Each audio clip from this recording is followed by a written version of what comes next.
क्या आपने कभी सोचा है कि भारत में घर खरीदना एक सपना नहीं बल्कि जंग का मैदान है। हर साल लाखों लोग अपनी सारी जिंदगी की बचत घर में लगाते हैं और हजारों की जिंदगी बस कागजों और झूठे वादों में फंस जाती है।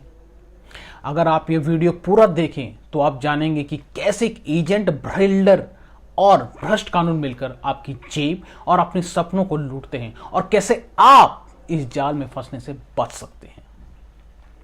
इसे मिस करना मतलब आपकी जिंदगी का सबसे बड़ा निवेश खतरे में डालना।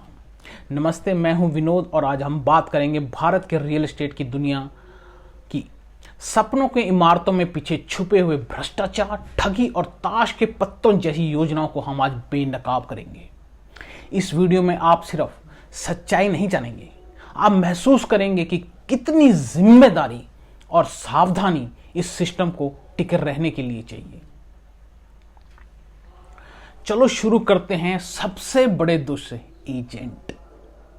भारत में एजेंट का काम सिर्फ फ्लैट दिखाना नहीं बल्कि मूल्य तय करना है, भ्रम फैलाना है और पैसे चुराना है। सिर्फ एक उदाहरण लें, एक ही फ्लैट को 5 अलग एजेंट अलग अलग कीमतों में दिखाते हैं और आप इस जीव में फंस जाते हैं बिना ये जाने कि असली मालिक कौन है। और हाँ, कानून मौजूद है। 2016 में आया था रेरा। वादा किया गया था बिल्डर जवाबदेह होंगे, एजेंट लाइसेंसधारी होंगे और खरीदार सुरक्षित होंगे। लेकिन एक्सट्रीम सच्चाई यह है कि रेरा एक फेलियर है। बिल्डर अभी भी प्रोजेक्ट 5, 10, 15 साल तक डिले करते हैं। एजेंट बिना लाइसेंस के घूमते हैं।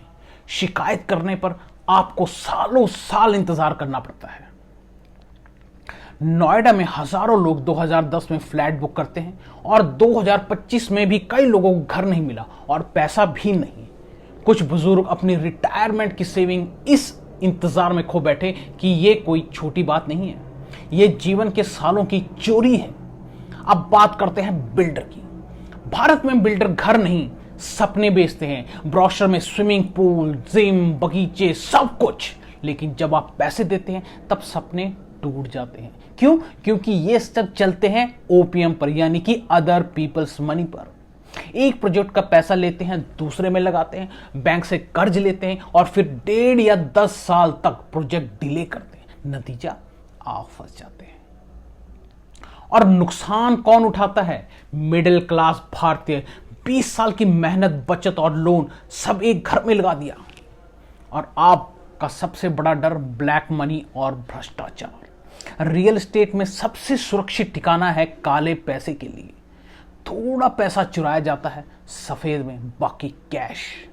न रसीद, न रिकॉर्ड। और यही कारण है कि मुंबई, दिल्ली, बेंगलुरु जैसी शहरों में घर की कीमतें आसमान छू रही हैं। यानी आम आदमी की जिंदगी घर के लिए सिर्फ सपना रह गया है। लेकिन फिर भी लोग क्यों घर खरीदते हैं? क्योंकि घर सिर्फ पैसा नहीं, ये एक इमोशनल सिक्योरिटी है। समाज में, इज्जत में, शादी के लिए स्टेटस, माँ बाप का चैन, सुख। इसलिए लोग झूठ और देरी को झेलते हुए भी अपने सपनों को निवेश करते हैं। ये तर्क से परे है, जिंदा रहने का तरीका है। सोचिए, भारत में घर खरीदना शादी जैसा है। सारी बचत उड़ती है, 20-30 साल का कमिटमेंट, भारी लोन और रोज प्रार्थना करते हैं कि सही निर्णय लिया गया है। लेकिन शादी से अलग घर से कभी तलाक नहीं होता। अगर मैं बात करूं आंकड़ों की तो हर साल लगभग 5 लाख प्रोजेक्ट डिले होते हैं। रेरा में 2022 तक 2.5 लाख शिकायतें, लेकिन अधिकतर लंबित खींची चली गई। मुंबई में औसत घर की कीमत 2 से 3 करोड़ रुपए है, जबकि औसत सालाना आय केवल 5 से 6 लाख। ये सिर्फ आंकड़े नहीं, ये दर्द और संघर्ष की कहानी है।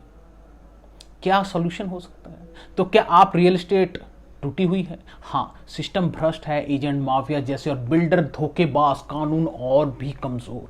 लेकिन सच्चाई यह भी है कि आप खुद अपनी सुरक्षा सुनिश्चित कर सकते हैं। एजेंट पर आंख मूंद कर भरोसा मत करो। हर डॉक्यूमेंट को अच्छी तरह से चेक करो। रेरा को समझो पर पूरी उम्मीद मत रखना। अपने पैसे को सही निवेश करो। याद रखो, घर सिर्फ ईंट और सीमेंट नहीं, ये जंग का मैदान है। अगर आप अपने चौकन्ने नहीं रहे तो सिर्फ पैसा नहीं, आपकी जिंदगी के साल भी खो जाएंगे। आपको क्या करना है? अगर आपको ये वीडियो मददगार लगा तो सब्सक्राइब करें, लाइक करें और अपने दोस्तों के साथ शेयर करें, क्योंकि इस सिस्टम में सुरक्षित रहने की जानकारी सबसे बड़ी ताकत है।